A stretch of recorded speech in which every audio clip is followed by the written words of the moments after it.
going to compliment you the entire time. He might be a little fresh. The keystone in the arch of Star Wars. It's a show that I dearly love and admire, so thanks for having me. Sorry, I'm getting like emotional. And you got this hulking, scary dude with the big nose and the perfect hair. I understand. This is a safe space. This is a safe space between you and I and all of your viewers. Cassie and Jim on the beach, and people are like, no. I can literally hear people out there, no. Rogue One was awesome. I love the Han Solo movie, and then of course I love The Mandalorian. And like getting to talk to fans face to face and learn their names and just, get to hear their stories. And in the world of Star Wars, there's a bunch of people who look different. There are different species. There's lizard men.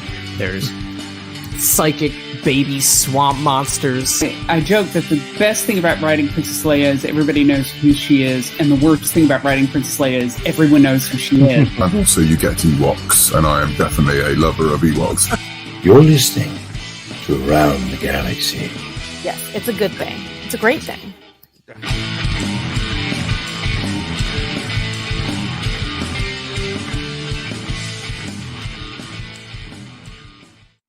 Well, welcome to Around the Galaxy, the Star Wars fan talk show. I am your host, Pete Fletzer. Thank you so much for hanging out with us tonight. If you're hanging out with us live, that means you're a patron. So thank you so much for being a part of the Around the Galaxy Patreon family. It means so much to me. If you're not and you're catching this on a replay, why aren't you? You should be hanging out with us. If one of the cool things about being a patron of Around the Galaxy is that you do get a ticket every week when we have conversations with whoever we're recording with every week, and your opportunity to ask questions or comment or become part of the conversation. And so we always look for that. And this week we have a really fun guest. One of the things I always say about Around the Galaxy is it's sort of that magic moment where people who are Star Wars fans literally meet for the first moment. We've all experienced that in one form or another.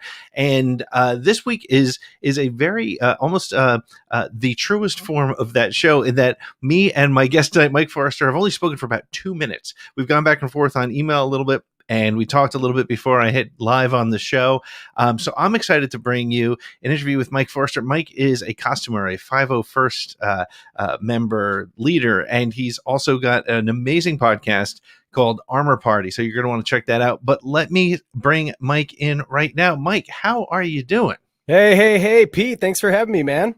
That's great to have you here. You're from coming in from live from Michigan. Yeah, I'm in the upper peninsula of Michigan, the Great White North, depending on how far away from Detroit you are. But yes, there are people up here, and we're right on the shore of Lake Superior, and there are stormtroopers up here. So rest assured, the Empire is safe up here.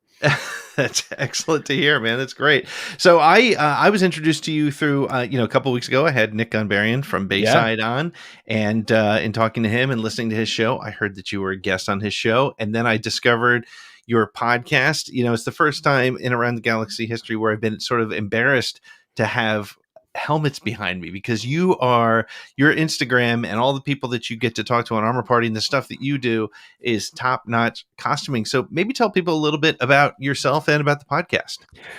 Yeah, so I've really came into costuming and love of costuming. I want to say probably about 4 or 5 years ago. And in my free time, I'm a creative director for a university here in Michigan. And I also host a local art show that's kind of like a pop-up one night only thing, just to kind of steward some of the creativity that's around here. And small towns oftentimes aren't necessarily known for cultural hubs or things that are happening. But we ended up doing a Star Wars one night only art show. And I asked a lot of local artists to come through and, create original pieces for it. And I found out that there were some of the 501st members that actually were up here, and I didn't really know them, but I had been to a convention before downstate, and I saw, these costumers walk through. And truly, if you have seen them in person, it absolutely suspends your disbelief, because the costumes are so accurate, and it makes you truly feel like you can't see most of the bad guys' faces because they have helmets on, and you have a hard time believing that that's not the Darth Vader. That is Darth Vader. That is the Imperial Army. And so when I got to to meet these people, and I got to meet these two guys, and I just learned more and more about really what the organization was about, what went into building costumes. And here's me in my, you know, kind of late 20s. I had a 6-month-old, and I was kind of really hankering for, you know, what could I do with my free time? Because, you know, as a graphic designer, I spend so much time on my computer. I spend my day job on my computer. I spend my nighttime freelance job on my computer. And it was the opportunity for me to almost kind of get back to the core of creating something and building something, and realizing that, you know, you have to make a lot of stuff by hand. And I kind of channeled my young self, being a kid from Michigan, flying my Power of the Force speeder bike around, believing I was in Endor. And I picked the Biker Scout. I was like, yeah, let's do it. So I became the first Biker Scout in the Upper Peninsula of Michigan, and really kind of went down this crazy rabbit hole of understanding what goes into building costumes for the original trilogy. And then now it's like, yeah, there's almost every single bad guy you see on screen. You can join the 501st Legion as that costume. And it's really cool. So that's kind of how I had gotten started with the club. And then the podcast was just because I met a lot of incredible people with incredible stories, whether they are, you know, they're professional prop makers, or they're just super fans that said, I think I'm going to build a costume because I love this franchise so much. So I just wanted to share those stories, because through just my few years of being in this club, it has really opened my eyes to not only how awesome and dedicated people are to not only representing Star Wars in a fan sense, but also the charity work and the community focus that a lot of them use their costumes as a catalyst for creating change. So that's what Armor Party is all about. You know, the 501st is, you know, one of those organizations. I think we hear a lot about it as Star Wars fans, and people who you know, even casual fans, I think now actually kind of have the numbers 501st aren't that foreign. You know, I think they're kind of starting to get a hang of that. But the willing, I think that's the thing that struck me, is how willing they are to engage in charity. We Around the Galaxy and a couple other podcasts last Christmas holiday season, we did a Toys for Tots drive, and when we delivered the toys, I just randomly called my local garrison, and they were like, yeah, we can get 4 guys over there for you. And let's do it. And it's so great, because as you said, you do have that suspension of disbelief. And, you know, as an adult, you look at it, you're like, holy cow, there's a Biker Scout standing right there. That's amazing. But to watch, like, my 8-year-old son came with me, and when the Imperial pilot, the Scout, and the Kylo Ren showed up, he was just like, he was there. He was in front of a Walmart, but he was in the galaxy far, far away. And what, again, the point that struck me so hard was, I was like, can we, you know, what can we do something for you? Can we pay you? Can we and they're just like, no, we do this for charity, and they're there for it. And I think that's really pretty amazing. Yeah. And what the club, you know, and the club has to, you know, oftentimes on paper, you know, it's like we are a costuming club, and that is the focus of the club. But I think when you look at the process of how people approach costuming, and what the power that these costumes really hold. And so for us, it's a reminder to say, you know, if I was to, as just Mike Forrester, I want to do a fundraiser for our local library, people would be like, okay, Mike, that's cool. But if I said, you know, why don't we do a Star Wars style fundraiser, and you can come and, you know, meet the characters and, you know, hey, maybe give some money because we're going to buy some Star Wars games for the kids club, or do that kind of stuff. It all of a sudden turns into a thing, right? It all of a sudden turns into, wow, Star Wars, that sounds fun. My kids love Star Wars. I love Star Wars. Let's go get involved with that.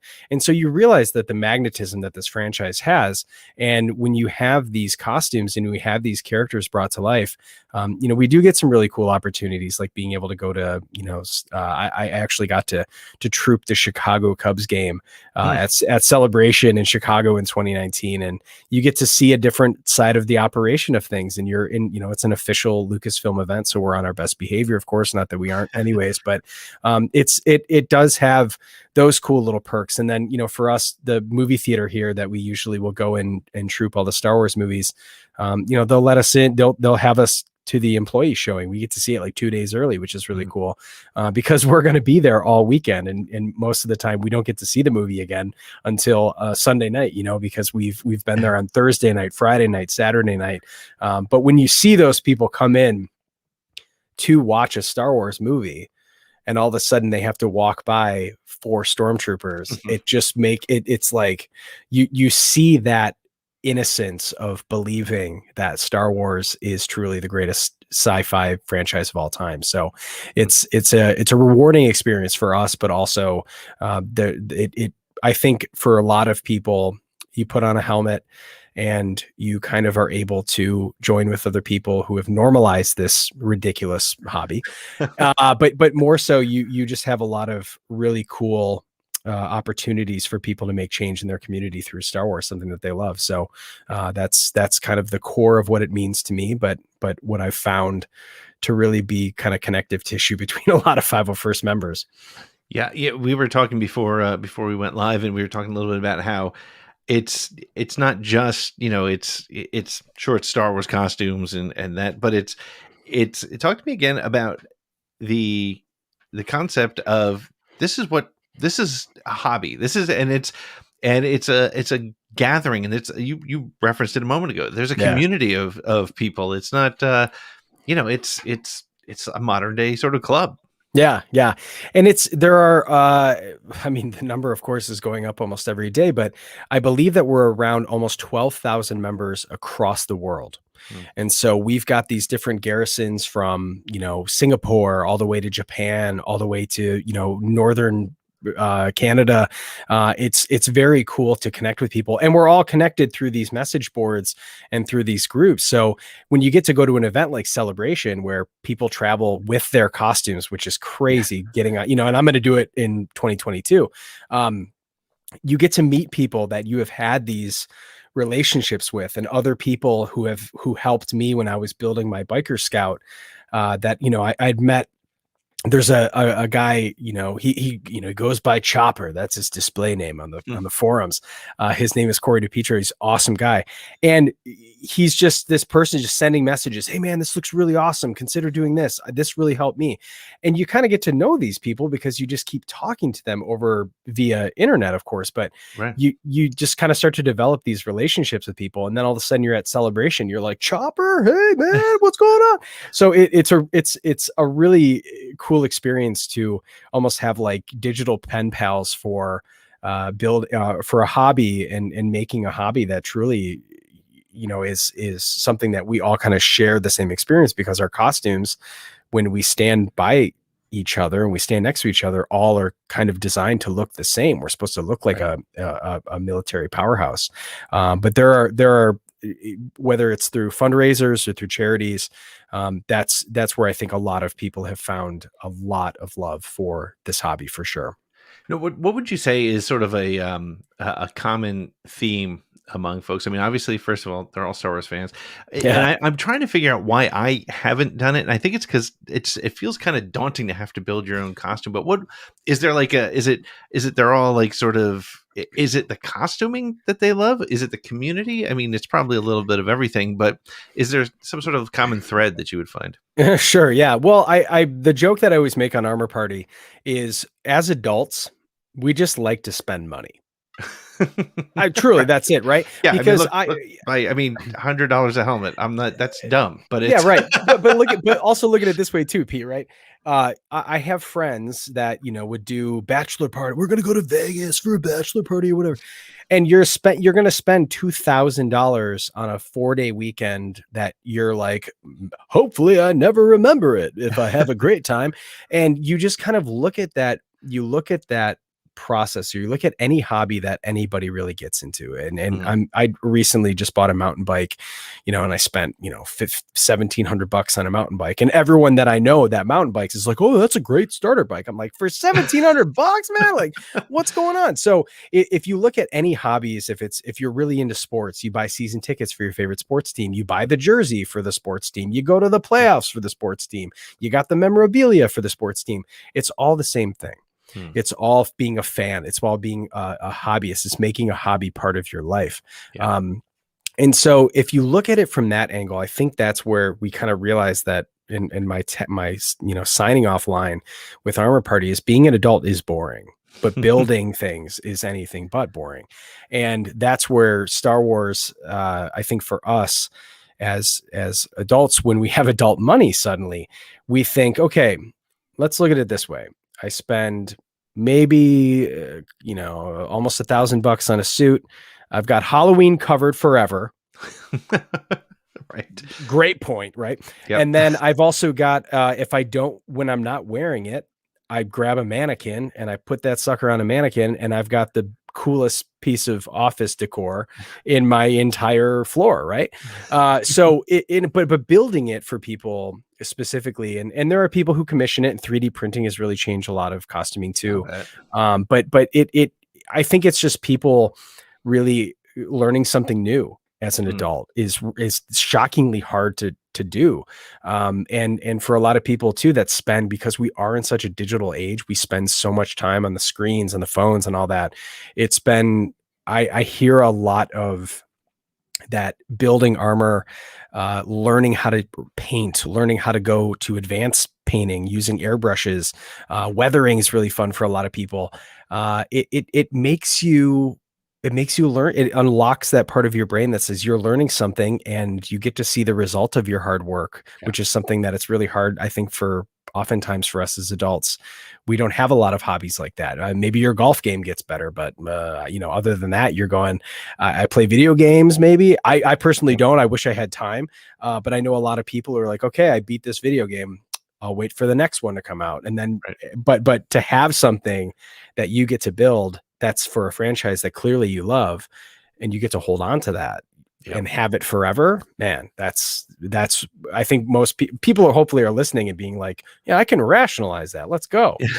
Now, it's interesting too, because, and your thoughts on, the sort of normalization, I hate to use that word, but sort of the mainstream of Star Wars probably has also impacted that as well. I remember vividly 15 years ago, 10 years ago, worked in an office, and I had my little Star Wars action figures, and there was a guy who I worked with for, a couple of years. And at one point he was finally like, hey, have you ever heard of 501st? I do Stormtroopers on the weekends. He was almost embarrassed telling a guy who's got Star Wars figures on his desk. But now, like, you talk to people, and it's like, it's become a little more normalized. Have you found that in the couple of years you've been doing it? Yeah. I think when I still feel this way, that the hype for The Force Unleashed was like no other. And I think, let's see, I'm almost 35.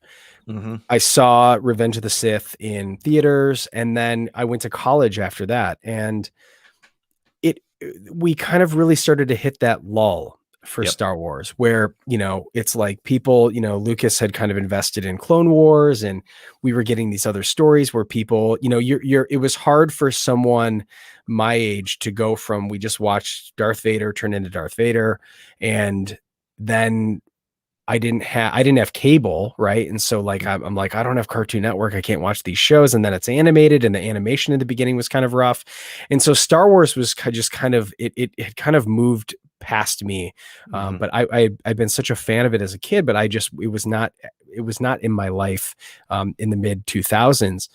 And I think when The Force Awakens came back out, it just took everyone who had loved that franchise and just got them going again. Right. Yeah. And I think then, like I said, then all of a sudden people got adult money, because you might have just been a broke college kid, or you might have been living in an apartment in LA trying to make ends meet, going, I can't spend $1,000 on armor. And I feel like we really, because a lot of people that I talk to on Armor Party, have only been in this hobby for like 10 years or less. And what's crazy is that we're like at that point for when the Force Awakens hype machines started back up.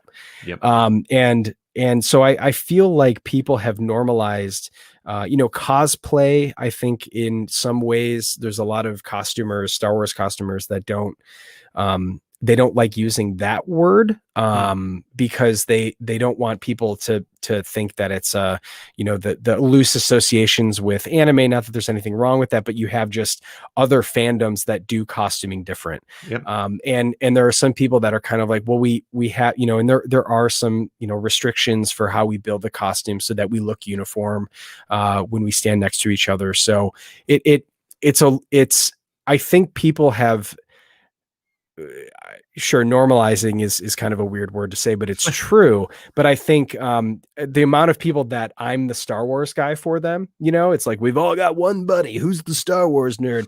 I'm definitely that person. But I always tell people, lean into what you be authentic and be yourself. And that's something I tell my daughter all the time. I tell the students that I work with, be yourself. And because anything that you're going to want to do wholeheartedly, if it's not hurting someone, it's not destructive, that appreciation for passion will overflow into different parts of your life. And so there's kind of I tell people, if you truly are authentically yourself and you're open and honest about that, and if that's love of Star Wars or love of wanting to just build things so that charity could be the icing on the cake for you, joining an organization like the 501st or the Rebel Legion, that mentality will overflow into your life in almost every way. And so that's, I feel, where we're kind of starting to see a cultural shift, because the 501st has been around for a long time.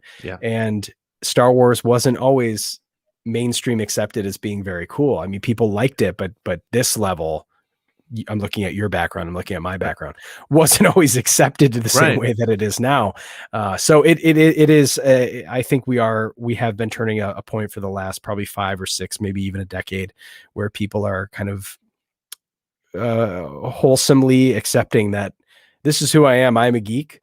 And who would have thought that, between Star Wars and Harry Potter and Marvel and DC are the most popular money-making forms of entertainment we have. It's a testament to really how powerful those stories are. Yeah, absolutely. And it's there's also something about Star Wars and the connection, I think, and when I talk to a lot of guests, when we talk about like their collectibles, for example, there's something about Star Wars that you want to be a part of that world. Look, I love the Marvel movies, but I don't need to own a Captain America shield. It's cool, but I don't need that. But there's something about Star Wars, even, whether it's Lego sets, action figures, whatever it is. And this is sort of an extreme piece of that, in that you are building a replica of something that's a part of the film. So do you think it's specific to Star Wars? Because it's, as you said, there is cosplay, and people tend to be like, oh, it's cosplay, so you wear a Batman costume to Comic-Con. That's cool. Sure. And not taken away from that, because some cosplay is just just incredible. Absolutely. Ridiculous. Yeah. I mean, such amazing artwork and so much passion. But there's a little bit different in 501st. Do you think it's Star Wars related, or do you think it's something else?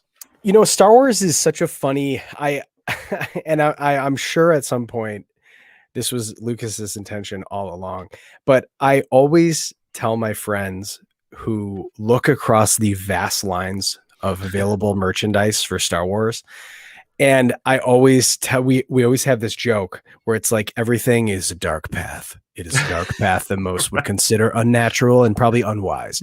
But if you look at it, it's like, well, Star Wars is always in groups. You can't have Vader without buying something Stormtrooper to stand with Vader. You can't have Han without having Chewie. You can't have 3PO without having R2. You can't have Luke without having Leia, right? And so if you're like, well, I'm going to start collecting action figures, and you're like, don't do it, no, because you are literally, it's where do you stop? Like, how do you stop? Because they are seriously based in groups and story arcs that are so woven together. That's where I feel that you find Star Wars is unique in that, in the same way that you said it. I love the Marvel movies as well, and I've had no desire ever to pick up anything Marvel-ish merchandise. And I don't know what that is, because I go see all the movies at midnight. I'm reading theories online. I'm like totally in for it, but it's just, to me, it's not my franchise. The same way that Star Wars, I think, unlocked my brain, because I appreciate Marvel from a storytelling perspective, and what they've done is so cool. But I think for the costuming part of it, there is something about a lot of 501st members do enjoy being anonymous. I had Paul Seung-Young Leon, who is Carson Teva from The Mandalorian. And he goes, I actually kind of prefer when I get to put a helmet on, because people now recognize me and they want to take pictures with me, but I'm standing there in my TIE fighter pilot. And I'm like, whoa, come get a picture with all of us. And they're like, no, Paul, we want to get a picture with you. But he's kind of appreciates that people are looking at the group. They're looking at all the, the Jolly Roger TIE pilots and going, whoa, look at these guys are ready to go fly and bash some X-Wings. And so I think for a lot of 501st members, there isn't a reliance on if you look a certain way, because everyone's hidden under these anonymous, buckets and helmets. And I have talked about this a little bit on Armor Party, because I do recognize how incredible the skills and the talents are of some of the other costuming cosplayers and costuming community members. But it's very hard for people to go, unless you are 6'4", built like Chris Hemsworth, you look maybe like Chris Hemsworth. It's hard for people to go, man, that's a killer Thor costume. Right. But that's Steve from down the street. He has a killer Thor costume. Yeah. So I think for a lot of people, it's not bashing that. It's just, I think it's just our ability that we associate, a $1 billion franchise with Chris Evans as Captain America. Right. But up until, we didn't even know what Darth Vader looked like until he was dying in Return of the Jedi. And I think most people almost forget what Sebastian Stan actually looks like. And so it's kind of and Kathleen Kennedy had talked about Star Wars characters have silhouettes.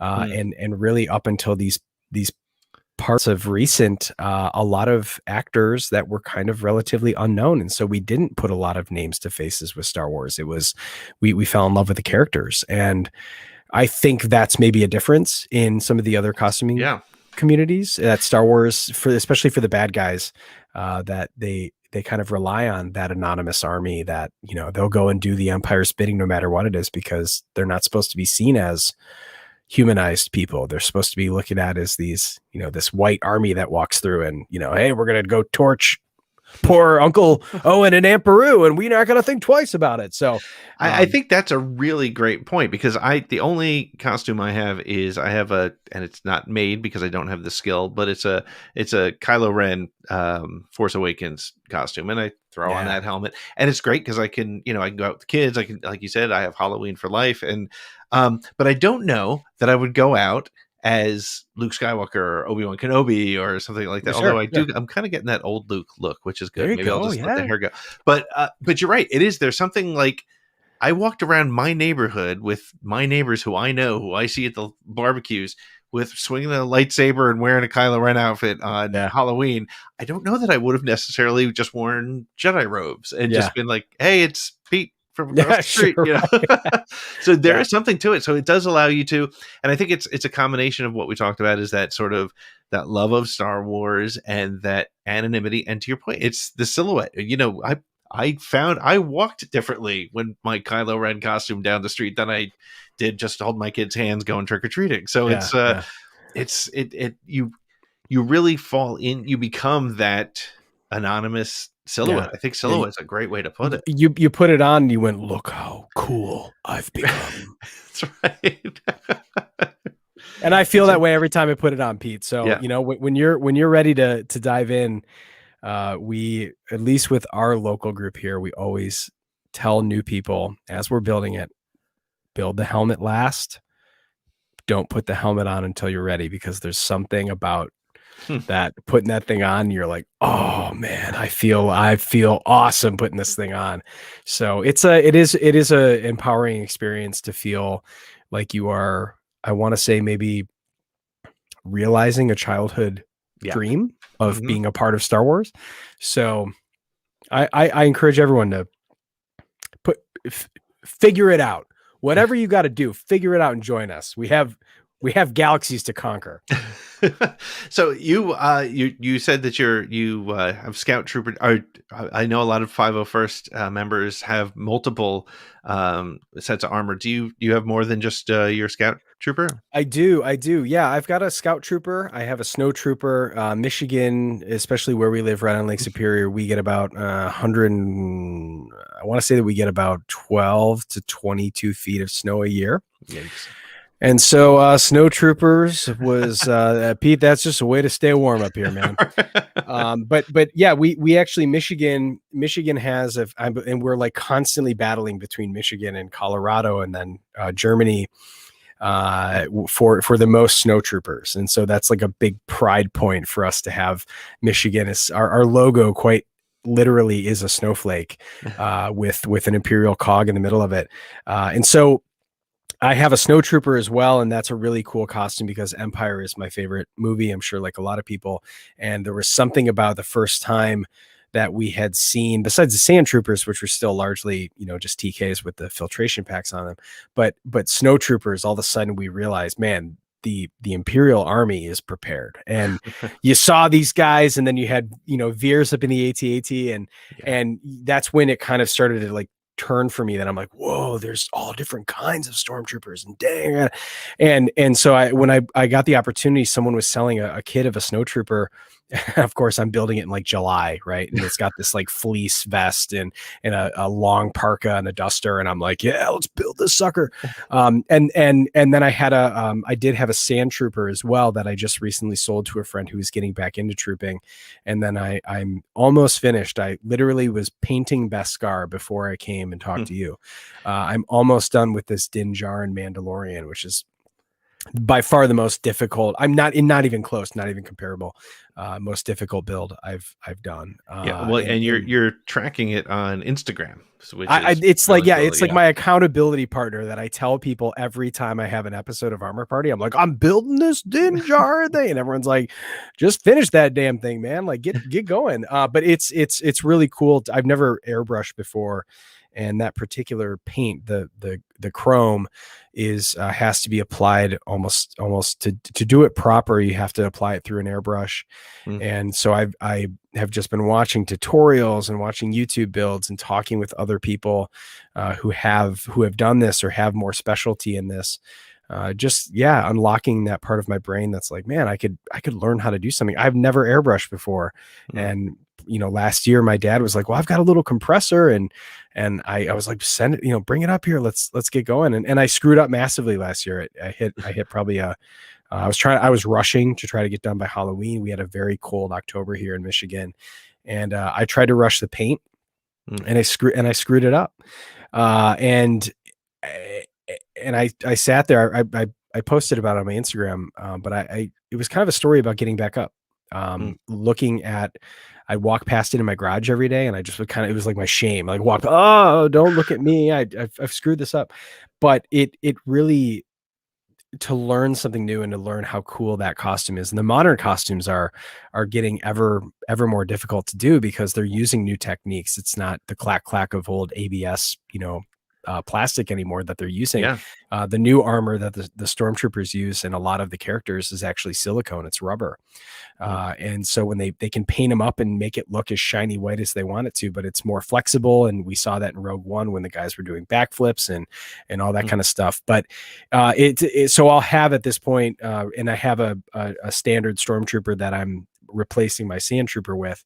So by the time 2021 is over, gosh, my wife is going to listen to this.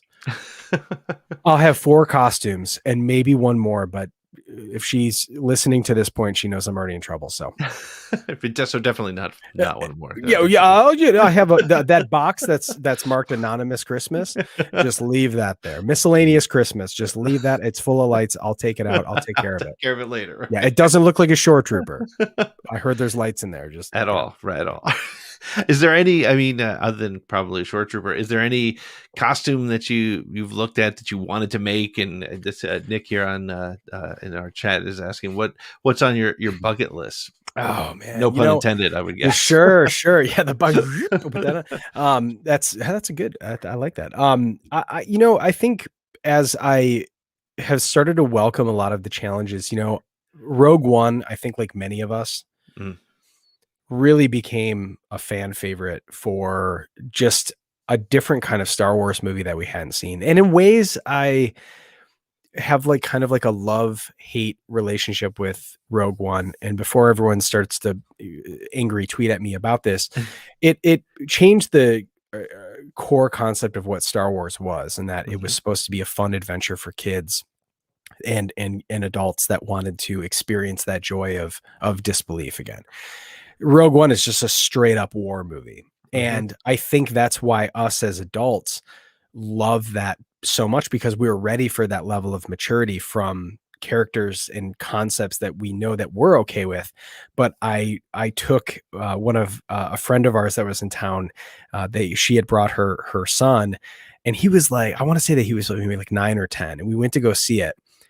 And you could tell and I was like, what was your favorite, Star Wars movie? He's like, oh, I love the prequels. And and just innocently watching a movie like the Star Wars prequels with all the goofiness and the pod racing and that kind of stuff. You could see why kids didn't care about the Naboo rolling around and frolicking in the grass. They just loved the goofiness of Star Wars and the lightsabers and all that kind of stuff. So Rogue One was really, I think, changed the way that we consume Star Wars, because it let Lucasfilm know that there was a huge part of the fan base that was ready for something like that.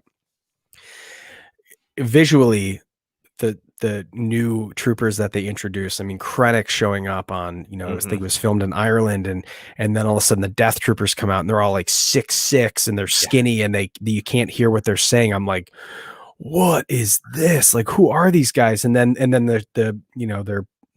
we refer to them as the shore troopers, those guys on Scarif that had that tan armor with that really cool, World War I inspired blast shield on the front of their helmets. That to me was like, man, I am like loving everything. And you watch Star Wars different as a costumer. I mean, you are like 100% like, I'm going to build that one. Ooh, I'm going to build that one. I'm going to build this one. This is awesome.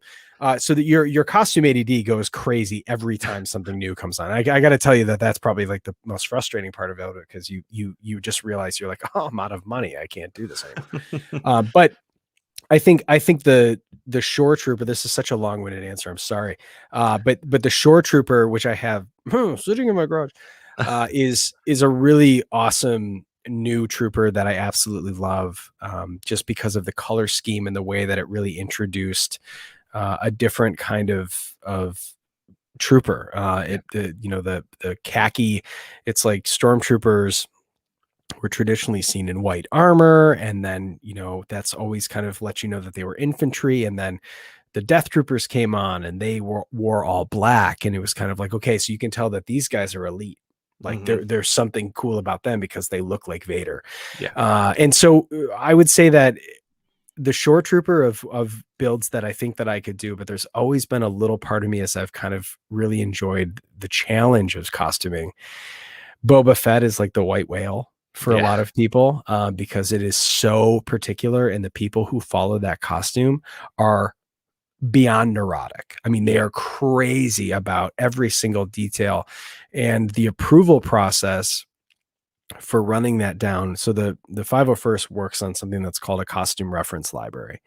And that's a big, long list of all these things that you have to have in your costume to make it so that you're uniform with other people. And people have said, oh, that's it seems like it's elitist, but no, it's what it is so that we look like each other when we stand next to each other, so that you wouldn't look over and go, oh, that guy's got, his is actually gray, it should be white, blah, blah, Right. blah. Plus, you could take a group from Michigan and put them with a group from New Jersey and a group from Florida, and you're all going to be right. Exactly. Yep, Exactly. yep. And so we have that list of checklists just because we're, you're also recognizing and paying homage to the decisions that were made back in 1976 when they were building this, to Joe Johnston's work, to a lot of, to Ralph McQuarrie's original concepts. You're doing it proper by following those guidelines to say, I'm paying respect to all of these awesome little decisions that they didn't think really mattered. But then fans like us were like just soaking all, yes, I love that. I love that. And so I think Boba Fett is an Everest for me personally. And I think it's probably like an Empire Strikes Back or maybe a Return of the Jedi version, because there's actually been 3 different versions of original trilogy Boba. But I think that would probably be the costume. And of course, it's like the most expensive. It's the most time consuming. That's why the Boba Fett makers are all crazy, because they all like have this like shared trauma of being like, I got through this costume. Right. But I would say Boba is just such a cool character, and it's cool to see him kind of fleshed out. It's cool to see new stories with him. And I didn't love every single decision that they had made for his return, but I love where the story put him, and I love I love the concept of him being a scavenger and him finding the armor again, and it's really cool. And I'm so excited to see what they do with Book of Boba Fett and how they're handling costumes. And it's I mean, Pete, it's such a great time to be a Star Wars fan. It's an embarrassment of riches. And that's why anytime I see anything negative online, I'm like, come on, you're not gonna love everything. You got 16 episodes of Bad Batch. You can't love every single one. It's okay if you don't. It's all right. We can get happy with that. But it's interesting as a Stormtrooper fan, because obviously if you're costuming it, you're obsessing over the details that are. So do you consider yourself also sort of a fan of the Stormtrooper lore? Yeah, it goes back and forth between people either having headcanon, excuse me, either people having headcanon for stuff that they want to believe, or when the Disney acquisition happened, there was some stuff that had kind of got erased. But I collect a lot of the the books and behind the armor and all that kind of stuff.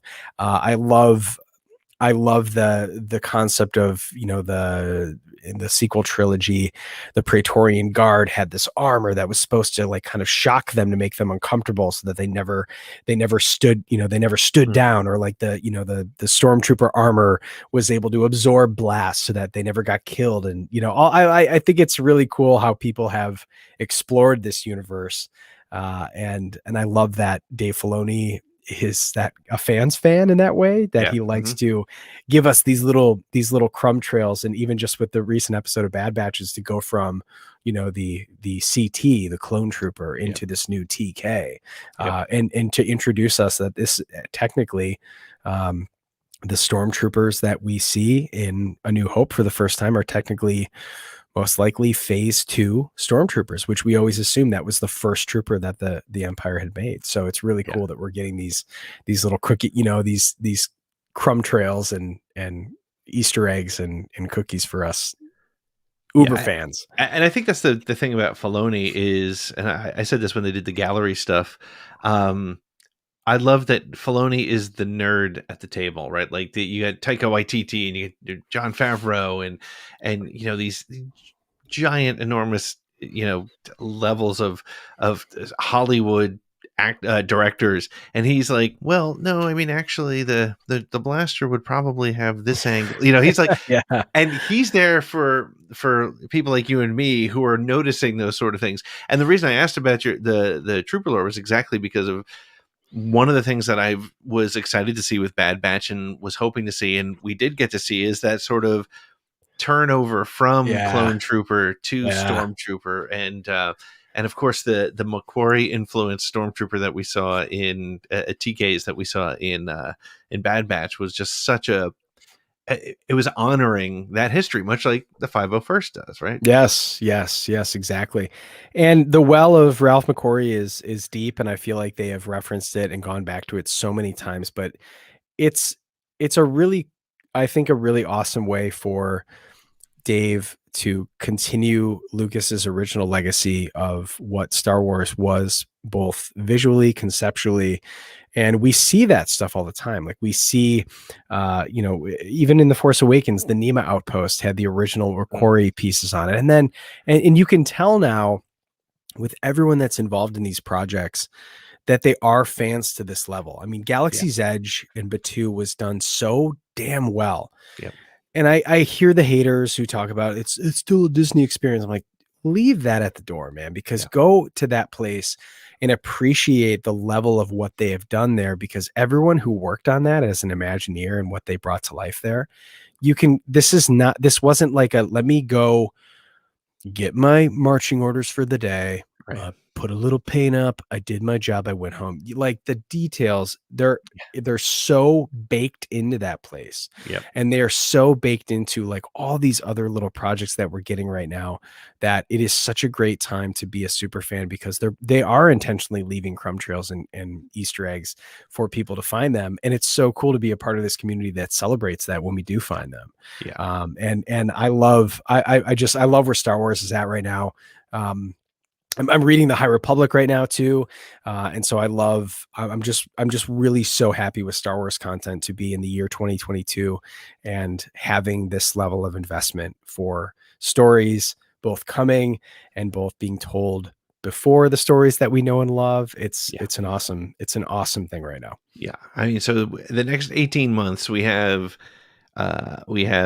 season 2 of Bad Batch. We have Book of Boba Fett. We have Visions. We have Kenobi. We have Andor, and we have Mando season 3 in the next 18 months, which is just, I mean, I'm like, I always think what is it? We're not worthy. I'm just like, no, we can't. Like every time I get that, every time I see some news or something new that comes out, of all the things that we know are on the horizon, what's the thing that you're most excited about? Well, I have had some friends, and Pete, I'm sure you've got some connections and from, either new friends or former friends or whatever. I have some friends that did some production for some of the upcoming shows. Mm-hmm. And I later would go to find this out after they had already completed their parts on it. So I had a couple of people that were more like Digitex, and they work kind of in the back end for the camera systems and that kind of stuff. And I reached out and I said, what the heck? Why didn't you tell me that you worked on this show? And they said, to avoid this exact conversation, because you would be begging me to say, what did you see? Tell me everything you saw. Were there stormtroopers? Who was there? I want to know everything. And so I think just to support my friends, I'm most excited for, I would say probably Kenobi. I thought when Patty Jenkins did that reveal of the Rogue Squadron movie and sharing her story about her father as a fighter pilot, that was brilliant. I mean, the hype for that was like, I'm like, I got to retweet this every day for the next year, because I thought the way that they handled it. And then she goes and she puts on the vest, and she puts on the suit, and then walks over to the OT X-Wing. I'm like, man, let's go. Yeah. I'm excited for, I'm reading the High Republic, like I said, so it makes me excited for Acolyte, because I love the concept of what I think that show was originally going to be, because I have read everything and I have these stories. I'm following along with the story of where it's supposed to go. And so I think for people who watched The Mandalorian, but they didn't watch the Clone Wars, they didn't have the same experience. Right. And so when Bo-Katan showed up in season 2, and you're sitting, I watch it at 5 a.m. I'm on the East Coast. Yep. I think you and I both are. Yep. I watch it at 5 a.m. because I know that if I go on to social media, someone's going to ruin That's right. So I set an alarm. Now it's going to be every Wednesday, which is fine. But I set an alarm. I wake up like before my wife is awake. It's like, I'm like, boom, headphones in, watch it. Yeah. And Bo-Katan shows up, and I'm screaming. Because I'm like so excited about this at 5:15 in the morning, and then watching the season finale and all that kind of stuff. But for people that didn't watch Clone Wars, they missed a lot of the gravitas of when these characters showed up in live action for the first time. Mm. And so for Acolyte, for me, I feel like I understand. Sorry about that. I feel like I'm having these this back end of stories for Acolyte about the High Republic and really this incredible universe that they've built. But how do you beat Kenobi? Right. How do you, I don't know. I don't know how you would compare anything else to being like, we know that Hayden Christensen is coming back. I'm like, that sounds amazing. Yeah. I would say that that's probably it, but I mean, man, I'm pretty much excited for all of it. I think I've said it to almost every guest where we've had this kind of conversation.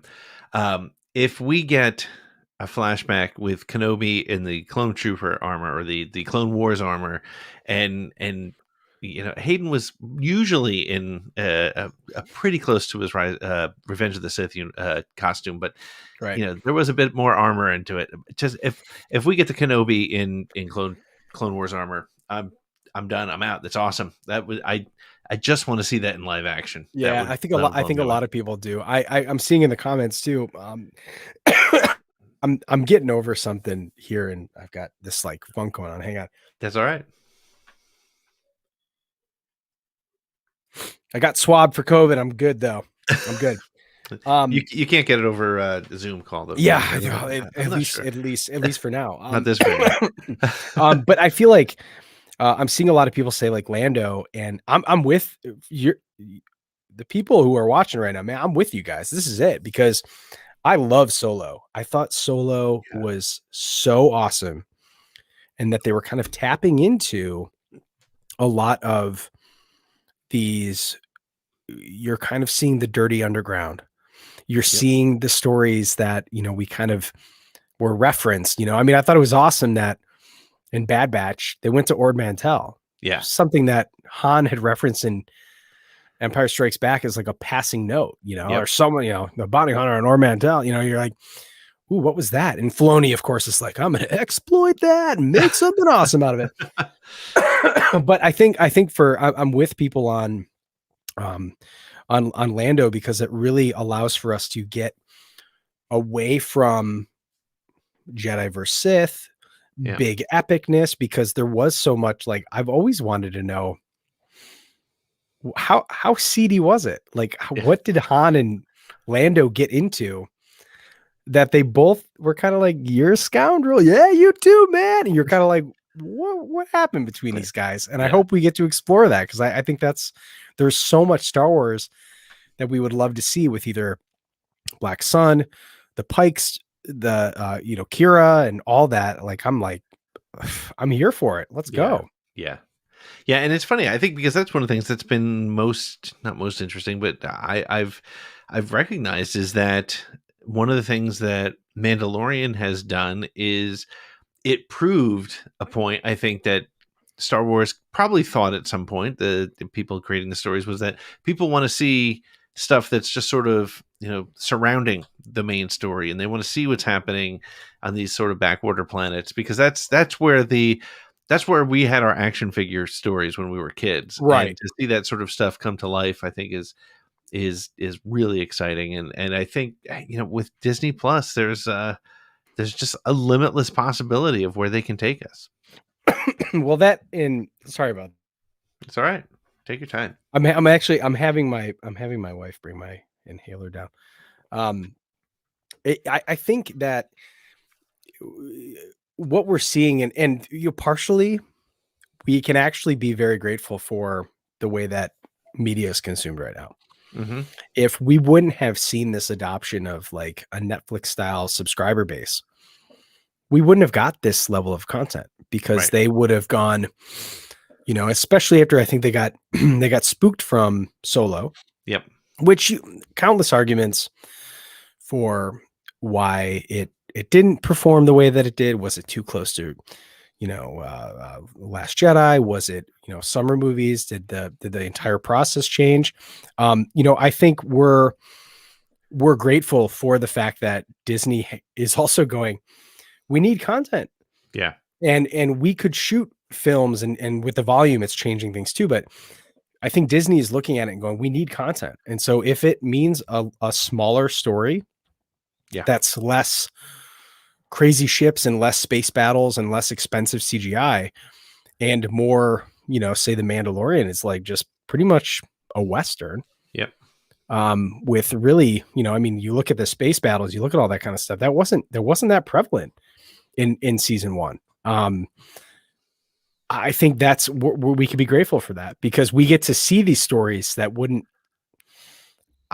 probably wouldn't have made it to the silver screen, to the big screen. So I think it's a great, Disney Plus is a great opportunity for them to greenlight stuff and to give fans smaller stories that they know is good for their content base, right? But also for us to be able to enjoy.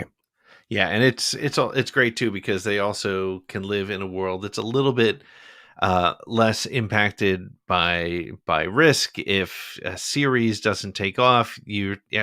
First of all, we all know that every Star Wars series is going to have a built-in audience, but the risk of Visions, and a lot of people, it's funny because the echo chamber that I hang out in, you probably do as well in social media, there's a big buzz for Visions. I can't say though that the quote unquote normies, the average fans, are going to be as excited about it, and it could flop, or and if it does though, because it's a streaming service, what people need to recognize is that technically it's still as successful as Mandalorian because it's the same dollars still coming in, right? Right, which is crazy. It's gonna like you were saying. It's great because it gives us this opportunity. It gives them something that they can really kind of dig into and find a place to give us the stories that that second and third level deep fan want to get into. So. Definitely, and that's someone had brought it up too. It's saying there are a lot of fickle nerds about it too, and I think we're kind of at a point, and we've felt this way in the costuming community.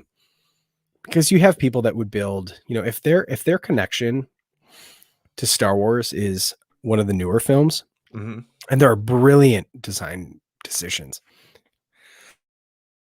There are brilliant design decisions. I still think The Last Jedi is probably one of the most beautiful movies in all of Star Wars. Yeah. I've heard every opinion about it. I get it. But the cinematography, Luke on Crate, the entire concept of the planet Crate, this white salt that has red underneath, beautiful. Yeah. And for a lot of older people, right? Like the last time we saw Luke, he was like kind of a svelte dude, looking good, like pretty skinny. He was a Jedi Knight. Awesome. And then representation is important. If you have an older fan who's like, I love Star Wars, what can I do? But I'm, in my 60s. Old Luke, Jedi Master Luke, who had the wrinkles intentionally on his face to face down his nephew. Yeah, it's awesome, and we had kind of gotten over the toxicity of, we call them the fandom menace. A lot of a lot of Star Wars people who are encouraged by positivity. We just kind of said, just leave those people, like let them be grumbly. And build what you like, build a costume that you like, build what you love. I think there's too much awesomeness happening for people to focus on being negative. That's kind of my general philosophy with it. That's an awesome philosophy to have. That's great. There's a question that I want to get to before I let you go in the chats from my buddy Nick, who has the podcast The Wills. He wants to know, Trooper, what is your Mount Rushmore of troopers? Means you get to give me 4 of your favorite trooper designs. All right. It's not easy. No, it's not. Jeez. Because you know what? Here's what's going to happen, Pete, is you're going to forget. I'm going to say 4. And then tonight at 2 a.m., I'm going to wake up in a cold sweat. How did I leave out this troop? I'm looking back on my collectibles. Did I get them all? The original Stormtrooper, original TK. 100%. Probably the most iconic silhouette bad guy, maybe in all of cinema history. Next to Vader, of course. Biker Scout, I think, in my opinion, was the coolest look in terms of the Snow Troopers had that practicality, they had that look to them, but everything was very flowy by design. It was designed off winter warfare on the eastern fronts. I think it was Russian winter wear for the Snow Troopers. But I don't love, there's some parts about the Snow Trooper that I'm kind of like, they're really cool, but I think I'm more in love with them because of the movie. Yeah, I still can't get past the flowy kind of front. I don't know. Sure, It's like, sure. I mean, I love Snow Troopers. I do. I loved them as Yeah. a kid. It's Yeah. one of my favorite action figures, but yeah. Okay. So you got the Scout, I'm going to say the original Scout, the TK, I personally love the Shore Trooper. Mm-hmm. I love the black shield in the front. I love everything about it. I love the tan coloring. I love that they had that subtle, the snout on the front of it was very similar to the Scout snout where they had the engine block cut out. Yep. So I'm going to say that. Man, I'm going to totally screw this up here. I know I am. I want to say maybe. Oof. Why do you guys do this to me? This is tough. This is very tough.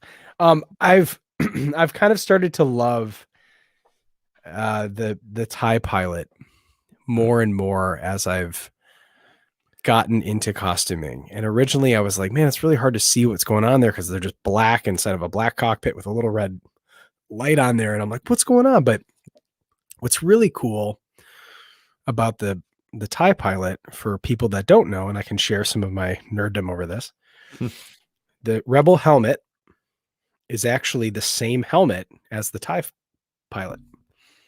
Oh, really? Yeah. So if you take the Rebel helmet, even one of the ones that you have behind you, yeah, and then you add a Stormtrooper face to that, that is a TIE Pilot. Wow. And so that was made off, I believe it was a like a British Air Force helicopter pilot or something. And the two, they cast it flat on a table. That's how they did the vacuum forms. It's two pieces put together. And then they took a Stormtrooper face and they cast it out of black and they added the hoses to it. But if you take the face off, then it's a Rebel pilot.